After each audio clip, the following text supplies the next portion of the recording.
We have a way of sneaking in that we get better and better as time goes by.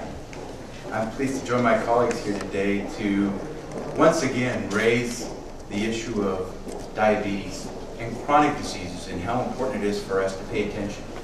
I was thinking back to this whole discussion of a stimulus package and what we need to do to make sure that America stays working.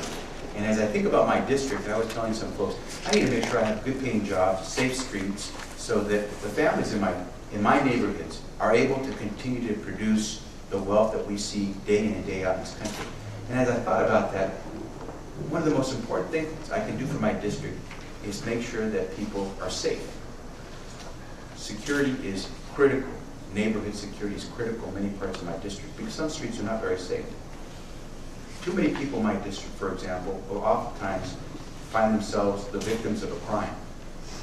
They'll be mugged. They'll be taken advantage of. And sometimes they won't even know it. They get their wallet picked. And as I'm thinking about that, as I was walking over here, I'm thinking to myself, wait a minute, how many of those folks in my district are also suffering from a chronic disease or may not even know it? How many people here fear the issue of being mugged as you walk in the streets? Probably not too many of us, given where we might live. But for a lot of folks in America, that's a big issue. And so, as I begin to speak about something that has nothing to do with diabetes, let me bring it home a little bit more. 20 million Americans have just been the victims of a crime that we consider part of our health system called diabetes. 6 million of those people didn't know or don't know that they were mugged by diabetes because they still don't know that the wallet's gone, that they are victims of diabetes. They're going to learn it. In many cases, they're going to learn it the hard way.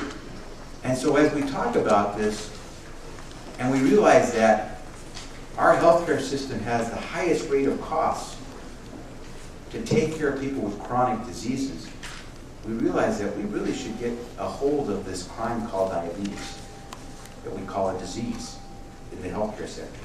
The more we target diabetes, the more we're going to help families in my district lead good, decent, safe lives.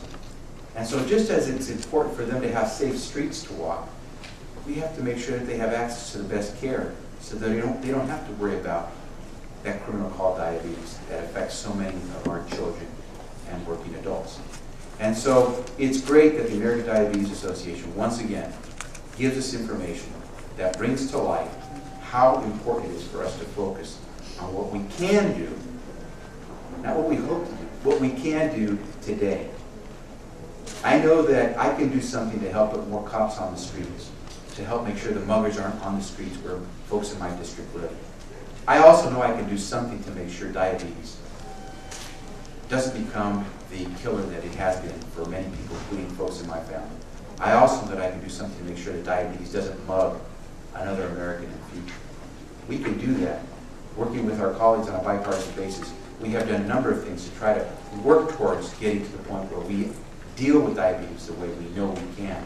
But to have studies that come out and put the numbers right before our eyes, I think is a tremendous tribute to those who are dedicated to the cause of helping Americans live healthier, safer lives without having to worry about the criminal we call diabetes. So I'm very pleased to be here. I'm looking forward to the results that the American Diabetes Association will release today, dealing with this whole issue of this illness and this criminal conduct that we call diabetes.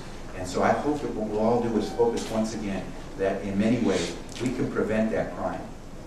We can take care of the safety of our kids. All we have to do is focus a bit more. So to all the folks at the American Diabetes Association, I wish to say thank you once again. As the Vice Chair of the Diabetes Caucus here in the House of Representatives, I want to say that the more we can do to get every single member in the House of Representatives to be a member of that caucus, the way Mike and Zach and I are, I think the better off we'll all be, because then we'll have truly what we need to make sure more people